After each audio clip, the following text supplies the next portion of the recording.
ಒಂದು ಪ್ರಾಚೀನ ಸಂಸ್ಕೃತ ಶ್ಲೋಕ ಅದರೊಳಗ ಆಧುನಿಕ ಗಣಿತದ ರಹಸ್ಯ ಅಡಗಿದೆ ಅಂದ್ರೆ ನಂಬ್ತೀರಾ? ಬನ್ನಿ, ಈ ಅದ್ಭುತವಾದ ವಿಶ್ಲೇಷಣೆಯಲ್ಲಿ ಆ ನಿಗೂಢ ಸಂಕೇತದ ಹಿಂದಿನ ಸತ್ಯವನ್ನ ಒಟ್ಟಿಗೆ ಭೇದಿಸೋಣ. ಈಗ ನೋಡಿ ಈ ಸುಂದರವಾದ ಸಂಸ್ಕೃತ ಶ್ಲೋಕವನ್ನ. ಇದು ಕೃಷ್ಣನ ಸ್ತುತಿ. ಕೇಳೋಕೆ ಕೇವಲ ಒಂದು ಭಕ್ತಿಗೀತ ಅನ್ಸ್ಬೋದು, ಆದ್ರೆ ಇದರ ಒಂದೊಂದು ಪದದ ಹಿಂದೇನೂ ಒಂದು ಬೆರಗುಗೊಳಿಸೋ ಗಣಿತದ ರಹಸ್ಯವೇ ಅಡಗಿದೆ. ಹಾಗಾದೆ ನಮ್ಮ ಮುಂದಿರುವ ಪ್ರಶ್ನೆ ತುಂಬಾನೇ ಸ್ಪಷ್ಟ. ಇದೊಂದು ಕೇವಲ ಪ್ರಾರ್ಥನೆನಾ ಅಥವಾ ತುಂಬಾನೇ ನಿಖರವಾಗಿರೋ ಒಂದು ಡೇಟಾ ಫೈಲಾ? ಬನ್ನಿ ಈ ರಹಸ್ಯದ ಆಳಕ್ಕೆ ಇಳಿದು ನೋಡೋಣ. ಸರಿ, ಹಾಗಾದ್ರೆ ಈ ಸಂಕೇತದ ಬೀಗದ ಕೈ ಯಾವುದು? ಈ ಶ್ಲೋಕಗಳ ರಹಸ್ಯವನ್ನ ಭೇದಿಸೋಕೆ ನಮ್ಗೆ ಒಂದು ಪ್ರಾಚೀನ ಪದ್ಧತಿ ಸಹಾಯ ಮಾಡುತ್ತೆ. ಆ ಪದ್ಧತಿಯ ಹೆಸರೇ ಕಟಪಯಾದಿ ಪದ್ಧತಿ. ಇದೊಂದು ಪ್ರಾಚೀನ ಭಾರತದ ಗೂಢಲಿಪಿಶಾಸ್ತ್ರ ಅಂತಾನೆ ಹೇಳ್ಬೋದು. ಇದರ ಜಾಣ್ಮೆ ಎಲ್ಲಿದೆ ಗೊತ್ತಾ? ಕಷ್ಟಕರವಾದ ಸಂಖ್ಯೆಗಳನ್ನ ತುಂಬಾನೇ ಸುಲಭವಾಗಿ ನೆನ್ಪಿಟ್ಕೊಳ್ಳೋ ಹಾಗೆ ಅರ್ಥಪೂರ್ಣ ಶಬ್ದಗಳಾಗಿ ಇದು ಬದಲಾಯಿಸ್ಬಿಡುತ್ತೆ. ಈ ಪದ್ಧತಿಯ ಅಂದ ಅಡಗಿರೋದೇ ಅದರ ಸರಳತೆಯಲ್ಲಿ. ಈಗ ಈ ಕೋಷ್ಟಕವನ್ನ ನೋಡಿ. ಸಂಸ್ಕೃತದ ವ್ಯಂಜನಗಳನ್ನ ಕ, ಟ, ಪ, ಯ ಅಂತ ಶುರು ಮಾಡಿ 1ರಿಂದ 9ರವರೆಗಿನ ಸಂಖ್ಯೆಗಳಿಗೆ ಮತ್ತೆ ಕೆಲವು ಅಕ್ಷರಗಳನ್ನ 0ಗೆ ಎಷ್ಟು ಅಚ್ಚುಕಟ್ಟಾಗಿ ಜೋಡಿಸಿದ್ದಾರೆ ಅನ್ನೋದನ್ನ ಗಮನಿಸಿ. ಹಾಗಾದ್ರೆ ಈ ಕೋಡನ್ನ ಡಿಕೋಡ್ ಮಾಡೋದು ಹೇಗೆ? ಪ್ರೊಸೆಸ್ ತುಂಬಾ ಸಿಂಪಲ್. ಮೊದಲನೇ ಹಂತದಲ್ಲಿ ಶ್ಲೋಕದಲ್ಲಿರೋ ವ್ಯಂಜನಗಳನ್ನಷ್ಟೇ ಬೇರ್ಪಡಿಸ್ಬೇಕು. 2ನೇ ಹಂತದಲ್ಲಿ ಆ ಚಾರ್ಟ್ ಬಳಸಿ ಒಂದೊಂದು ವ್ಯಂಜನಕ್ಕೂ ಅದರ ಸಂಖ್ಯೆಯನ್ನ ಕೊಡಬೇಕು. ಕೊನೆಯದಾಗಿ ಅಂದ್ರೆ 3ನೇ ಹಂತದಲ್ಲಿ ಆ ಸಂಖ್ಯೆಗಳನ್ನ ಉಲ್ಟಾ ಕ್ರಮದಲ್ಲಿ ಬರೆದರೆ ಅದರೊಳಗೆ ಅಡಗಿರೋ ನಿಜವಾದ ಸಂಖ್ಯೆ ಸಿಕ್ಬಿಡುತ್ತೆ. ಅಷ್ಟೇ. ಬನ್ನಿ ಈಗ ಈ ಪದ್ಧತಿಯ ಮೊದಲ ಅದ್ಭುತವನ್ನ ನೋಡೋಣ.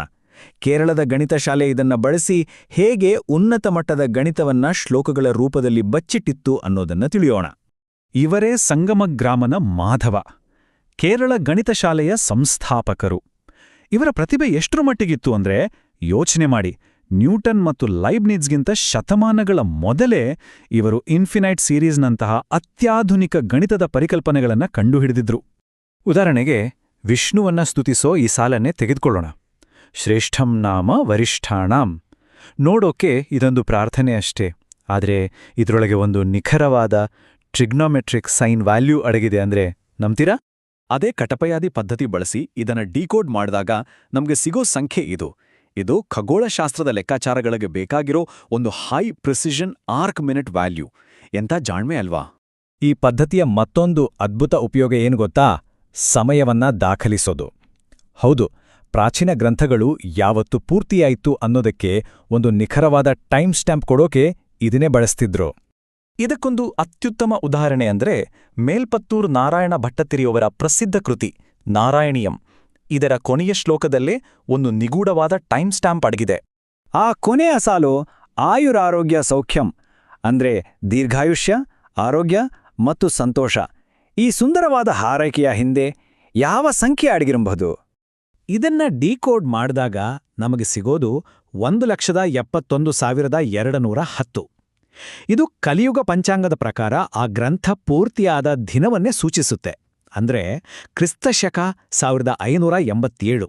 ಇದನ್ನ ಒಂದು ರೀತಿ ಅಂದಿನ ಕಾಲದ ಅಳಿಸಲಾಗದ ಡಿಜಿಟಲ್ ಸಿಗ್ನೇಚರ್ ಅಂತಾನೆ ಹೇಳ್ಬೋದು. ಸರಿ, ಈ ರೀತಿ ಸಂಖ್ಯೆಗಳನ್ನ ಬಚ್ಚಿಡೋದು ಒಂದು ಜಾಣ್ಮೆಯ ಕೆಲಸ. ಆದರೆ ಅದಕ್ಕೆ ಕಾವ್ಯವನ್ನೇ ಮಾಧ್ಯಮವಾಗಿ ಬಳಸಿದ್ರು. ಇದರ ಹಿಂದಿನ ನಿಜವಾದ ಕಾರಣ ಏನು?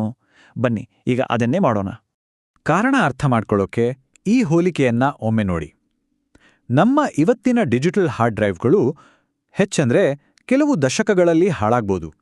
ಆದರೆ ವೈದಿಕ ಮೌಖಿಕ ಪರಂಪರೆ ಅಂದ್ರೆ ಕಾವ್ಯದ ಮೂಲಕ ಜ್ಞಾನವನ್ನ ಸಾವಿರಾರು ವರ್ಷಗಳ ಕಾಲ ತುಂಬಾನೇ ಸುರಕ್ಷಿತವಾಗಿ ಕಾಪಾಡ್ಕೊಂಡು ಬಂದಿದೆ. ಇದರ ಸೀಕ್ರೆಟ್ ಟೆಕ್ನಾಲಜಿಯೇ ಛಂದಸ್ಸು. ಅಂದ್ರೆ ಕಾವ್ಯದ ನಿರ್ದಿಷ್ಟ ರಿದಮ್ ಇದೆಯಲ್ಲ, ಅದೇ ಒಂದ್ ರೀತಿ ಇವತ್ತಿನ ಎರರ್ ಕರೆಕ್ಷನ್ ಕೋಡ್ ತರ ಕೆಲಸ ಮಾಡುತ್ತೆ. ಹೇಳುವಾಗ ಒಂದೇ ಒಂದು ಅಕ್ಷರ ತಪ್ಪಿದ್ರೂ ಆ ಲಯನೇ ತಪ್ಪಿ ಹೋಗುತ್ತೆ.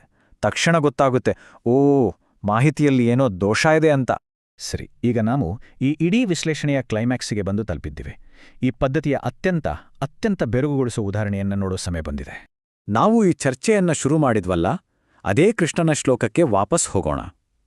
ಈಗ ಅದರ ನಿಜವಾದ ರಹಸ್ಯವನ್ನ ಭೇದಿಸೋ ಜ್ಞಾನ ನಮ್ಮತ್ರ ಇದೆ. ಹಾಗಾದ್ರೆ ಇದರಲ್ಲಿ ಅಡಗಿರೋ ಆ ಅಂತಿಮ ಸೀಕ್ರೆಟ್ ಆದ್ರೂ ಏನು? ಇದರ ಉತ್ತರ ಖಂಡಿತ ಎಲ್ಲರನ್ನೂ ಬೆರಗುಗೊಳಿಸುತ್ತೆ. ಈ ಶ್ಲೋಕವನ್ನ ಡಿಕೋಡ್ ಮಾಡಿದಾಗ ನಮ್ಗೆ ಸಿಗೋದು ಬ್ರಹ್ಮಾಂಡದ ಸ್ಥಿರಾಂಕಗಳಲ್ಲಿ ಒಂದಾದ ಪೈ ಅಂದ್ರೆ ಪೈನ ಮೌಲ್ಯ. ಅಷ್ಟೇ ಅಲ್ಲ, ಬರೋಬ್ಬರಿ 31 ಡೆಸಿಮಲ್ ಪ್ಲೇಸ್ಗಳವರೆಗೆ, ಅಷ್ಟು ನಿಖರವಾಗಿ. ಇದು ಭಾಷೆ, ಭಕ್ತಿ ಮತ್ತು ಗಣಿತದ ಒಂದು ಅದ್ಭುತ ಸಂಗಮ ಅಲ್ವಾ? ಹಾಗಾದ್ರೆ ಈ ಪ್ರಾಚೀನ ಜ್ಞಾನಕ್ಕೆ ಇವತ್ತು ಏನಾದ್ರೂ ಪ್ರಸ್ತುತತೆ ಇದೆಯಾ? ಖಂಡಿತವಾಗಿಯೂ ಇದೆ. ಇವತ್ತಿನ ಡೇಟಾ ಕಂಪ್ರೆಷನ್ ಮತ್ತೆ ಐಒಟಿ ಡಿವೈಸ್ಗಳ ಸೆಕ್ಯುರಿಟಿಯಂಥ ಕ್ಷೇತ್ರಗಳಲ್ಲಿ ಇದರ ತತ್ವಗಳು ಈಗಲೂ ಸ್ಫೂರ್ತಿ ನೀಡ್ತಾ ಇವೆ. ಇದು ಕಲೆ ಮತ್ತು ವಿಜ್ಞಾನವನ್ನ ಎಷ್ಟು ಸುಂದರವಾಗಿ ಒಂದಕ್ಕೊಂದು ಬೆಸೆಯಬಹುದು ಅನ್ನೋದಕ್ಕೆ ಒಂದು ಶ್ರೇಷ್ಠ ಉದಾಹರಣೆ. ಒಂದು ಕ್ಷಣ ಈ ಜ್ಞಾನದ ಆಳದ ಬಗ್ಗೆ ಯೋಚನೆ ಮಾಡಿ. ಭಕ್ತಿ, ಕಾವ್ಯ ಮತ್ತು ಗಣಿತ, ಈ ಮೂರನ್ನು ಒಂದೇ ದಾರದಲ್ಲಿ ಪೋಣಿಸಿ ಇಂಥ ಉನ್ನತ ಜ್ಞಾನವನ್ನ ಸಾವಿರಾರು ವರ್ಷಗಳ ಕಾಲ ನಮ್ಮ ಪೂರ್ವಜರು ಹೇಗೆ ಕಾಪಾಡಿಕೊಂಡು ಬಂದರು ಅನ್ನೋದೇ ಒಂದು ದೊಡ್ಡ ವಿಸ್ಮಯ.